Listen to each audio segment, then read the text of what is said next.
Innal hamdalillah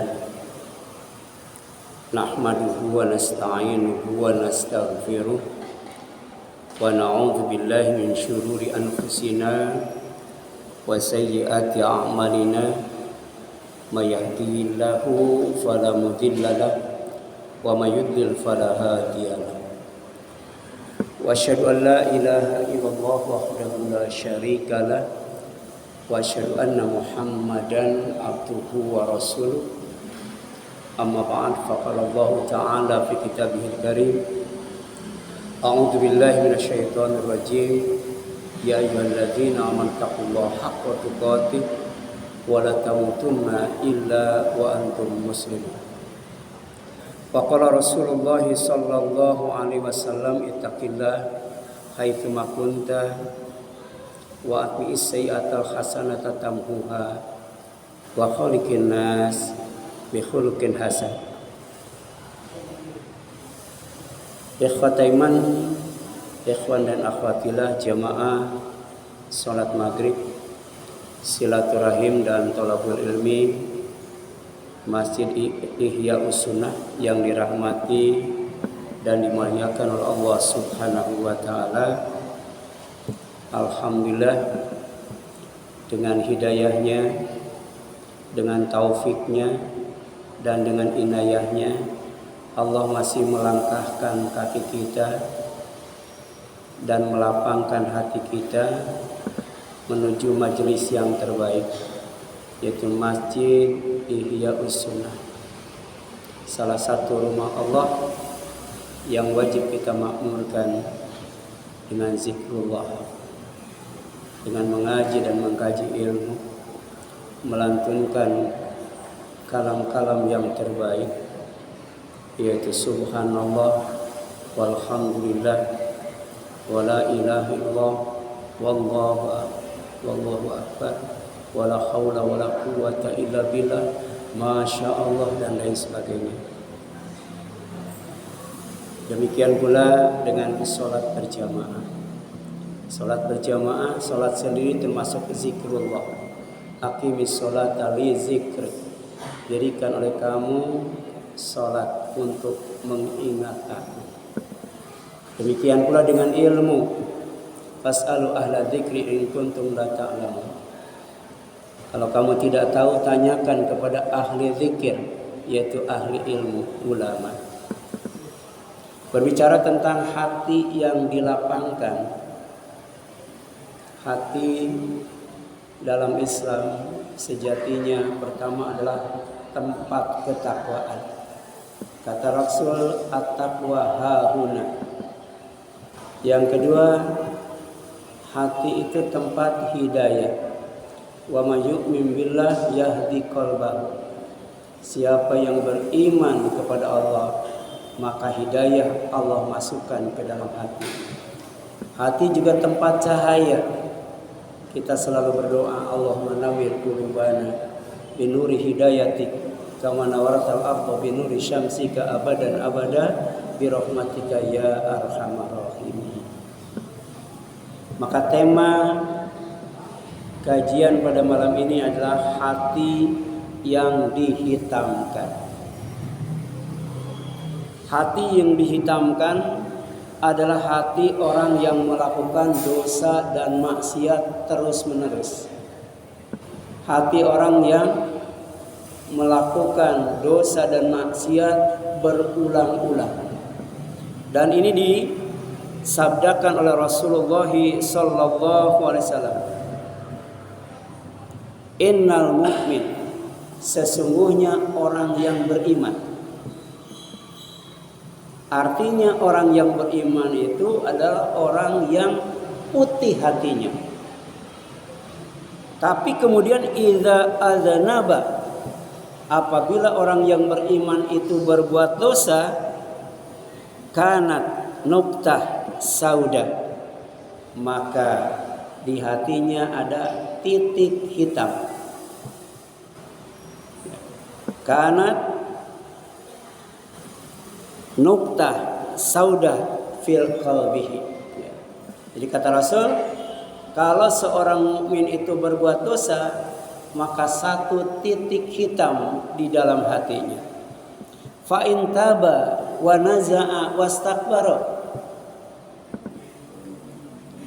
dan jika dia bertobat, meninggalkan dosa dan maksiatnya, wastakbara, kemudian dia beristighfar, memohon ampunan kepada Allah SWT atas dosa dan maksiatnya, maka saqula qalbuhu, hatinya bersih kembali, hatinya putih kembali.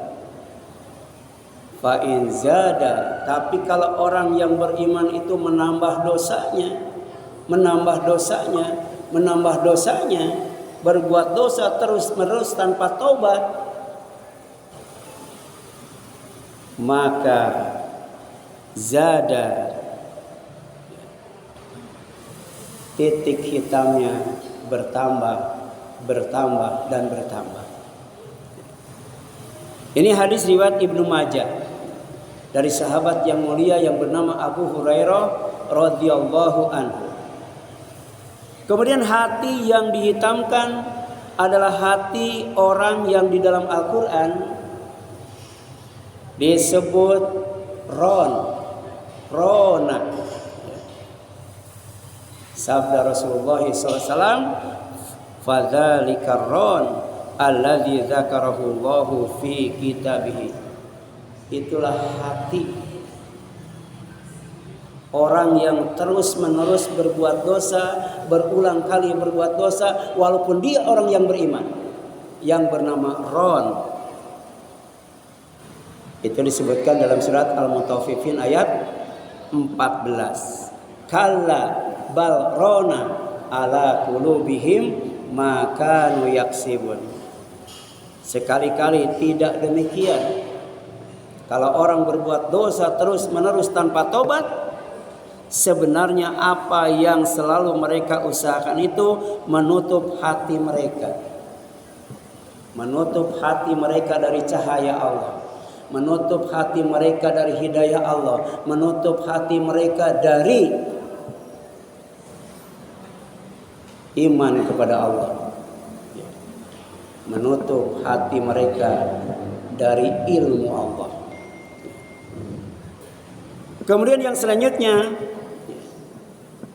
dahsyatnya dosa dan maksiat yang dilakukan oleh manusia bukan hanya bisa menghitamkan hati, menggelapkan hati sampai cahaya Allah tidak bisa masuk ke dalamnya, tapi ternyata dahsyatnya dosa manusia itu bisa menyebabkan batu menjadi hitam.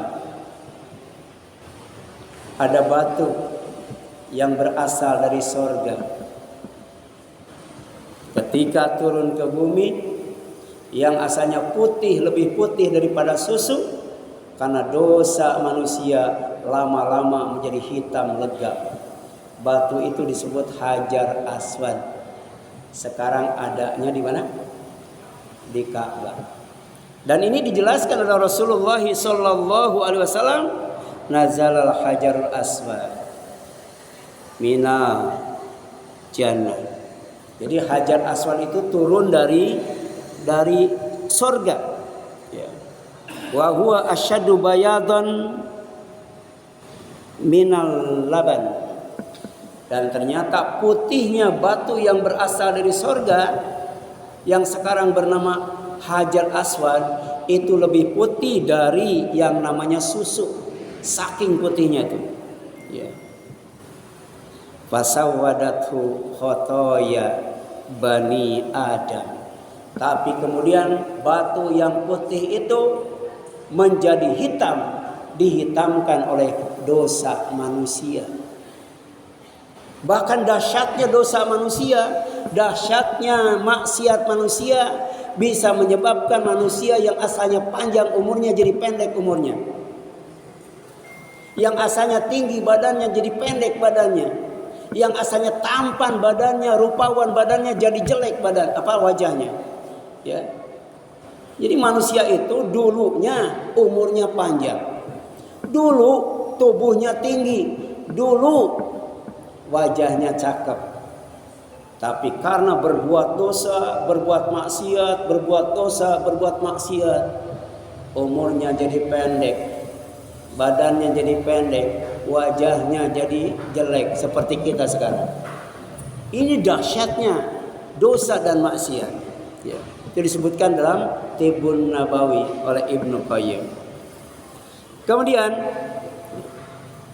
tadi Hajar Aswad yang asalnya hitam putih jadi hitam, itu hadis riwayat Tirmidzi dari Ibnu Abbas radhiyallahu anhuma. Ketika berbicara tentang hitam, ternyata hitam itu memiliki sifat yang paling kuat di antara warna yang lainnya.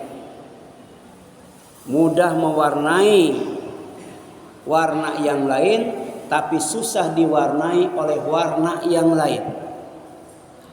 Sedangkan putih itu warna yang lemah, susah mewarnai warna yang lain, tapi mudah diwarnai oleh warna yang lain. Sehingga dikenal dengan istilah hitam di atas putih. Susu putih, kopi hitam dicampurkan, mana yang kalah? Susu atau kopi? Susu. Gula putih, kopi hitam campurkan, mana yang kalah? Iya. Oleh karena itu ada acara yang disebut hitam putih. Hitam putih sebenarnya adalah kehidupan di dunia yang fana ini, ditandai dengan adanya batil dan hak. Batil itu kuat banget itu. Kemudian kufur dan iman. Kufur itu kuat banget. Syirik dan tauhid. Syirik kuat banget. Kemudian fasik dan Islam. Fasik itu lebih kuat daripada Islam. Zalim dan adil. Zalim lebih menonjol daripada adil. Riya dan ikhlas. Lebih banyak riya daripada ikhlas. Sedangkan ujub dan hanif. Ada juga bohong dan jujur. Coba jujur. Banyak bohongnya, banyak jujurnya. Banyak bohongnya, banyak jujurnya. Banyak bohongnya. Ada orang yang sampai nggak bisa jujur, namanya dajjal. Sifatnya kazab, bohong melulu. Orang sebenarnya jarang berbohong, tapi kalau berbohongnya dijadikan kebiasaan, maka dia tidak bisa jujur itu. Jadi kalau hitam dicampurkan dengan yang putih, maka yang lebih menonjol, lebih unggul adalah warna hitam. Demikian pula bodoh dan cerdas. Ini santriwan, santriwati kalau gaul jangan dengan yang bodoh, tapi gaul dengan yang cerdas. Kalau gaul dengan yang bodoh, maka yang cerdas pun jadi bodoh. Tapi kalau gaul dengan yang cerdas, insya Allah yang pintar tambah cerdas. Demikianlah hitam putih kehidupan di dunia ini. Ya. Ada orang yang gaulnya dengan minyak wangi. Orang itu tambah wangi atau tambah bau? Tambah wangi. Orang gaul dengan ikan asin, tambah wangi tambah bau? Tambah bau. Makanya bergaulah dengan yang baik, bergaulah dengan yang soleh, bergaulah dengan yang benar. Dalam Al-Quran diperintahkan warka'u ma'ar raki'in. Ya. Hendaklah kalian ruku bersama orang-orang yang ruku. Kalau kita suka sholat, gaulnya dengan yang suka sholat, jangan dengan yang tidak suka sholat. Ya. Karena yang tidak suka sholat itu pengaruhnya lebih besar daripada yang suka sholat. Kemudian hati yang dihitamkan adalah hati orang kafir. Ya. Sampai hitamnya itu menutup hati ya, untuk menerima keimanan. Ya. Di sini jelaskan di dalam Al-Quran. Dari awal surat Al-Baqarah itu, ketika Allah menjelaskan tentang sifat orang kafir, innal ladzina kafaru sawa'un 'alaihim a anzartahum am lam tunzirhum ma la yu'minun. Sesungguhnya orang yang kufur itu dikasih peringatan oleh kamu maupun tidak, tetap aja tidak mau beriman. Artinya apa? Tetap dalam kekufuran. Tetap dalam kekufuran. Karena hatinya, kata Allah, khatamallahu ala qulubihim wa ala sam'ihim wa ala absyarihim gisawatu wa lahum adzabun adzim. Ya. Mereka tetap dalam kekufuran, tidak mau menerima keimanan karena hatinya sudah dikunci oleh Allah SWT. Matanya sudah dikunci oleh Allah SWT. Telinganya sudah dikunci oleh Allah SWT. Ya.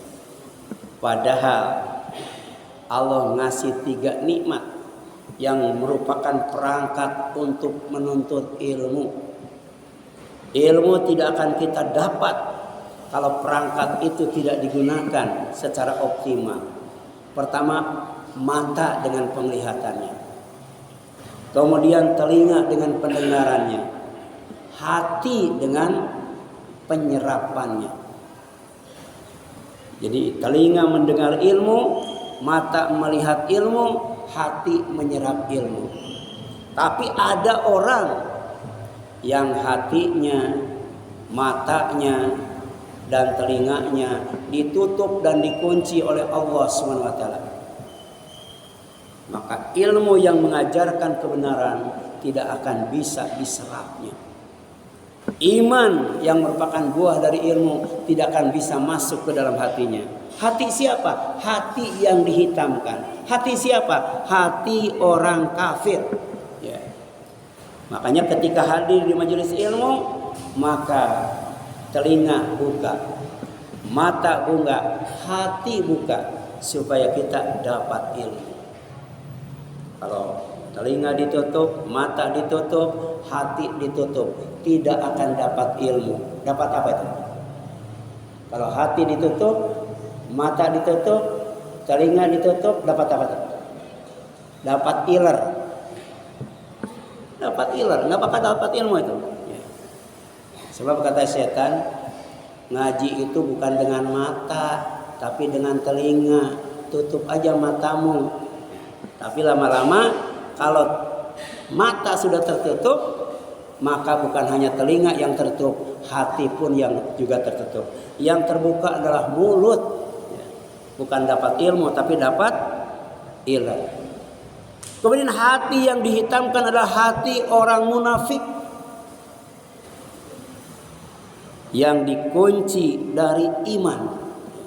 Jadi imannya dikunci oleh Allah Subhanahu wa ta'ala, tidak bisa masuk ke dalam hatinya. Kenapa? Dzalika bi annahum amanu tsumma kafaru fatubi'a ala qulubihim fahum la yafqahun. Dapat ilmu tapi enggak ngerti. Ya.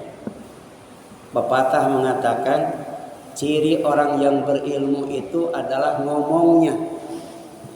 Kita bisa menilai sebanyak apa ilmu orang itu, seluas apa ilmu orang itu, sedalam apa ilmu orang itu dilihat dari ngomongnya. Tapi kalau mau melihat kecerdasannya, lihat dari amalnya. Kalau mau lihat dia ngerti nggak tentang ilmunya, lihat amalnya. Ilmunya banyak, ilmunya luas, ilmunya dalam, tapi amalnya tidak sesuai dengan ilmunya. Dia tidak cerdas, dia tidak faham dengan ilmunya. Kenapa? Karena dia mempermainkan iman. Orang munafik itu asalnya beriman, kemudian kufur. Sedangkan orang kafir itu memang kafir turunan. Sampai nanti Nabi Nuh nggak mau di bumi ini ada orang kafir. Bahaya kalau ada orang kafir. Ya. Kemudian di sini jelaskan, ya, surat Al-Munafikun ayat 3. Jadi tabi'ah itu betul-betul, ya, kekufurannya itu dijadikan tabiat. Bukan hanya ditutup, bukan hanya dikunci, tapi juga dipatri. Ya. Lihat orang Cina asli, kalau mati itu belum dikubur kalau belum 15 hari. Mayatnya dimasukkan ke dalam peti. Pertamanya ditutup kaca. Setelah ditutup kaca dikunci, setelah dikunci dipatri katanya. Itu luar biasa itu. Kalau mayat umat Islam enggak kan? Cuman dibungkus kain kafan doang. Ya. Kemudian hati yang dihitamkan adalah hati orang yang tidak peduli dengan peringatan Allah. Apa peringatan Allah itu? Pertama, menjauhi. Kemudian berpaling. Kemudian berhati-hati. Kemudian tidak mentaati, apalagi sampai jadi budak dan hambanya. 5. Biang dosa dan maksiat. Jadi Allah mengingatkan, ada 5 biang dosa dan maksiat yang Allah peringati agar dijauhi, berpaling, berhati-hati, mewaspadai, tidak mentaati apalagi jadi budaknya. Yang pertama, biang dosa dan maksiat itu setan. Ya, setan itu. Ibnu Qayyim, Ibnu Taimiyah, termasuk juga Muhammad bin Abdul Wahab menempatkan togut, ya, urutan pertamanya adalah setan dan iblis laknatullah. Dia biang dari segala biang dosa dan maksiat. Makanya jangan didekati, wajib dijauhi. Ya. Jangan ditaati, wajib dimaksiati. Jangan ceroboh, harus hati-hati dan waspada. Dan ini ditujukan kepada orang yang beriman. Ya. Ya ayyuhalladzina amanu, wahai orang yang beriman, innamal khamru, sesungguhnya minuman keras, narkoba, miras antika, wal maisir, dan judi, baik judi offline maupun judi online, wal ansab, berhala, kesyirikan, wal azlam, dan mengundi nasib, rijsun min amali syaitan, sejatinya itu adalah kotor, najis. Bukan hanya mengotori badan kita, tapi juga mengotori hati kita. Min amali syaitan, karena termasuk perbuatan syaitan. Ya. Syaitan itu tidak bisa dimonitor oleh panca indera. Itu syaitan yang dari bangsa jin. Tapi ada syaitan yang bisa dimonitor dengan panca indera. Syaitan dari bangsa manusia. Siapa?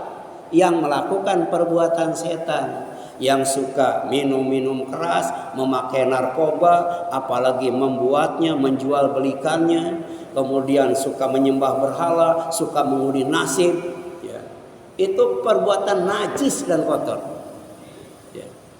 Makanya Allah mengingatkan kepada kita, terutama kepada para pejabat dan penguasa, ya. Yang dihancurkan itu bukan judinya, bukan berhalanya, bukan minuman kerasnya, tapi biangnya, pembuatnya, pelakunya. Siapa tuh? Setan. Ya, setan itu. Makanya kata Allah, fajtanibuhu, jauh setan, baik dalam bentuk manusia maupun bentuk jin, la'allakum tuflihun, agar kalian beruntung. Rugi kalau kita dekat dengan setan. Rugi kalau kita melakukan perbuatan setan. Jadi intinya, ya, minuman keras itu tidak menguntungkan. Judi tidak menguntungkan. Demikian pula menyembah berhala tidak menguntungkan. Termasuk juga mengundi nasib, itu tidak menguntungkan. Ya. Kemudian diperintahkan oleh Allah, jauhi setan, ya. Ya. Berhenti melakukan perbuatan setan, tapi supaya berhenti total, jauhi setan. Ini ayatnya pendek, tapi mengandung makna yang sangat luas dan dalam. Surat Al-Maidah 90 itu, ya. Kalau sekarang kan yang dihancurkan apa? Narkobanya, ya, mirasnya, ya. Yang dihancurkan botolnya, pilnya, ya. Sementara pabriknya dibiarkan, ya. Itu bandarnya dibiarkan. Coba kalau pabriknya, pembuatnya, bandarnya ya yang dijauhkan atau yang dihancurkan, ditangkap dan lain sebagainya. Selesai itu, nggak bakal ada judi, nggak bakal ada minuman keras, nggak ada yang namanya perbuatan syirik. Yang kedua, biangnya dosa dan maksiat itu adalah orang bodoh. Jadi orang berbuat maksiat, berbuat dosa itu bisa jadi dia tidak tahu. Ya. Tidak tahu, itu namanya jahil. Ada namanya itu jahil apa ya? Tapi ada orang yang tahu, tapi kemudian tidak mau tahu. Ya. Tidak mengamalkan ilmunya, itu namanya jahil murakkab. Keduanya adalah biang dari dosa dan maksiat, dan itu harus dijauhi. Ini perintah Allah dalam Al-Quran surat Al-A'raf ayat 199, khudhil afwa wa'mur bil ma'ruf wa'arid anil jahilin. Ya. Beri maaf oleh kamu, suruh berbuat baik, dan berpaling dari orang bodoh. Ini 3 hal yang harus ya kita perhatikan dari firman Allah SWT. Yang ketiga, biangnya dosa dan maksiat itu adalah orang-orang musyrik. Orang-orang musyrik. Ya. Jadi kalau mereka syiriknya kepada kuburan, kuburannya yang dihancurkan. Kalau syiriknya kepada berhala, berhalanya yang dihancurkan. Seperti yang dilakukan oleh Nabi Ibrahim. Waktu itu masih muda. Di tempat itu tidak ada pemuda yang tidak mentauhidkan Allah, yang mentauhidkan Allah. Semuanya melakukan kesyirikan. Pada saat masyarakat, orang tua, anak-anak, laki-laki, perempuan, kaya, miskin, muda dan tua berkumpul untuk berpesta pora, Nabi Ibrahim tidak hadir di tempat itu. Tapi dia masuk ke tempat di mana berhala itu disembah, dipuja, diibadati. Dihancurkan semuanya kecuali berhala yang paling besar. Begitu mereka pulang kaget, Tuhan mereka dihancurkan. Tapi mereka tidak ragu lagi, pasti pelakunya Ibrahim. Karena satu-satunya orang yang tidak menyembah berhala adalah Ibrahim. Beda dengan bapaknya tuh. Bapaknya itu bukan hanya menyembah berhala, tapi juga membuat berhala dan menjual berhala. Ya. Makanya Nabi Ibrahim berdoa kepada Allah agar bapaknya diampuni. Kenapa? Innahu minadz-dzalimin. Sesungguhnya dia termasuk orang yang dolim. Dolimnya tuh dolim murakkab itu. Tidak hanya menyembah berhala saja, tapi membuat berhala sekaligus menyembah berhala sekaligus menjual berhala. Kita kira-kira coba ini. Ya. Orang bukan hanya mengkonsumsi narkoba, tapi juga bikin narkoba, kemudian buat narkoba. Itu dosanya segimana itu? Ya. Luar biasa ini, ya. Ya. Makanya di sini jelaskan ittabi ma yuha ilaika mir rabbika la ilaha illahu wa a'rid anil musyrikin. Ikuti Al-Qur'an. Wahyu yang diwahyukan kepada Rasulullah SAW, kemudian ucapkan kalimat la ilaha illallah, tidak ada Tuhan yang pantas diibadahi selain Allah, tanamkan dalam hati sanubari yang paling dalam. Tapi supaya total, wa'arid anil musyrikin, jangan dekat-dekat dengan orang musyrik, jangan bergaul dengan orang musyrik. Itu surat Al-An'am ayat 106. Ya. Kemudian yang keempat, ya. Biang maksiat dan dosa itu orang munafik. Orang munafik. Di sini jelaskan orang munafik itu ya Allah sifati dengan 2 hal. Pertama, penampilannya tuh menarik, orang munafik itu.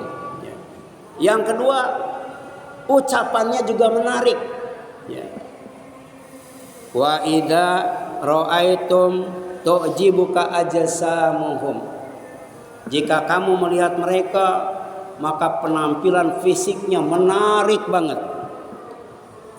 Wa iyaqulu tasma liqaulihim, dan kalau mereka ngomong, pasti ngomongnya akan kamu dengar. bagus itu retorikanya, ya. Tapi kelemahannya ka'annahum khusyubum musanada. Ya, orang munafik itu rapuh jiwanya. Ya, rapuh jiwanya. Ya. Diibaratkan seperti kayu yang disenderkan di dinding. Jadi nggak bisa tegak hidupnya itu. Ya, kenapa? Karena mempermainkan iman, mempermainkan hati itu. Ya, maka kemudian di sini kata Allah, humul adhu. Ya, sebelumnya yahsabuna kulla sayhatin alaihim, bawaannya curiga. Ya. Kalau ada yang ngomong pasti dia dianggap lagi ngomongin dia itu. Bawaannya curiga. Suudzon, ya, gampang suudzon, tidak husnudzon. Itu orang munafik. Kata Allah humul adhu. Jangan ragu lagi, mereka itu musuh kamu. Ya, fahdharhum, hati-hati terhadap mereka. Ya. Qatalahumullah, pasti Allah akan membinasakan mereka. Ya, anna yufakun, bagaimana mereka bisa dipalingkan dari kebenaran. Ya. Ini peringatan kita orang yang beriman, jangan sampai ya mengikuti gaya hidup orang munafik, apalagi sampai mentaatinya. Yang kelima, yang terakhir, biang dosa dan maksiat yang bikin hati hitam itu adalah orang-orang kafir. Jangankan kiai, jangankan ustaz, jangankan ulama, jangankan ajengan, jangankan habib. Orang setingkat nabi pun dia berdoa kepada Allah agar jangan ada orang kafir di muka bumi ini. Jangan ada orang kafir disisakan hidup di muka bumi ini. Siapa yang berdoa seperti itu? Ada nggak nabi yang doanya seperti itu? Ya, saking luar biasanya orang munafik itu. Orang munafik itu ilmunya unggul, lebih unggul, hartanya lebih unggul, ya. Demikian pula, ya, manajemennya, ya, itu luar biasa. Sampai kalau orang kafir itu mengkader, ya, maka kadernya pertama lebih dahsyat lagi berbuat maksiat dan lebih canggih lagi kekufurannya. Dan itu yang dijadikan alasan Nabi Nuh kenapa orang kafir itu jangan disisakan di muka bumi ini. Wa qala Nuh, Nabi Nuh berdoa, Rabbi, ya Allah, la tadhar alal ardi minal kafirina dayyara. Ya, jangan biarkan seorang pun di antara orang kafir itu tinggal di atas bumi ini. Gedeg banget itu Nabi Nuh. Kenapa? Innaka intadharhum yudhillu ibadaka wala yalidu ila fajiron kafara. Ya. Dan Nabi Nuh berkata, ya Allah, ya Tuhanku, janganlah engkau biarkan seorang pun di antara orang kafir itu tinggal di atas bumi. Kenapa? Sesungguhnya engkau jika biarkan mereka, mereka akan menyesatkan hamba-hambamu dan tidak akan melahirkan kecuali anak-anak yang fajir, gemar berbuat dosa, kemudian kafaro, punya kekufuran yang kualitasnya lebih dari bapaknya. Coba sekarang, anak kiai rata-rata jadi kiai enggak? Anak ustaz rata-rata jadi ustaz enggak? Tapi kalau anak orang kafir pasti jadi orang kafir. Ini kadarnya luar biasa itu. Hati-hati, duitnya banyak, kekuasaannya luas, ya. Di sisi lain kaderisasinya solid itu. Ini Al-Quran yang berbicara 15 abad yang telah lalu. Makanya sampai sekarang kenapa partai Islam gak pernah menang, tuh kan? Ya, itu buktinya ya. Itu partai Islam cuma bisa walk out, tapi tidak bisa mengubah keadaan. Tetap aja begitu. Ya, mereka lebih solid daripada organisasi Islam atau partai Islam sekalipun. Ini Allah ingatkan lewat surat Nuh ayat 26 sampai 27. Dan hati yang dihitamkan dapat diputihkan dengan iman yang benar, dengan taubat yang murni, dengan doa yang tulus, sehingga hidup bertabur cahaya. Ya. Jadi diputihkan, dibersihkan, diterangkan dengan 3 cara. Pertama apa? Iman yang benar. Yang kedua taubat yang murni. Yang ketiga doa yang tulus. Ya. Ini lagi-lagi ditujukan kepada orang yang beriman. Ya ayyuhalladzina amanu tubu ilallahi taubatan nasuha. Asa rabbukum ayyukaffiru ankum sayyi'atikum wa yudkhilakum jannatin tajri min tahtihal anhar yauma la yuhzin nabiyya walladzina amanu ma'ah nuruhum yas'a baina aymanihim wa bi aymanihim. Ya yaquluna rabbana atmim lana nurana waghfir lana innaka ala kulli syai'in qadir. Ini luar biasa ayat ini. Wahai orang yang beriman, taubatlah kalian dengan taubat yang sebenar-benarnya, jangan taubat sambal. Mudah-mudahan Allah Rabb kamu pertama akan menutupi semua kesalahan kamu, yang kedua akan memasukkan kamu ke dalam surga. Kapan? Pada hari dia tidak akan menghinakan Nabi, tidak akan menghinakan orang yang beriman yang bersama Nabi. Cahaya mereka memancar ke depan dan memancar ke kanan. Di dalam surga dia merasakan betapa pentingnya cahaya di tempat yang sangat gelap. Walaupun dia sudah masuk surga, dia tetap berdoa. Apa doanya? Rabbana atmim lana nurana waghfir lana innaka ala kulli syai'in qadir. Ya Allah, sempurnakan untuk kami cahaya kami. Ampuni dosa kami. Sesungguhnya Engkau Maha Kuasa atas segala sesuatu. Oleh karena itu makin bersih dari dosa, makin terang cahaya di sorga. Dan Allah mampu menjadikan manusia tubuhnya bercahaya. Kalau sekarang memancarkan cahaya atau memantulkan cahaya? Sekarang itu memantulkan cahaya. Tapi nanti Allah kuasa manusia yang di dunianya ya memantulkan cahaya, ketika di sorganya bersih dari dosa dan kesalahan, dia akan memantulkan cahaya ke depan dan ke kanan. Wallahu a'lam.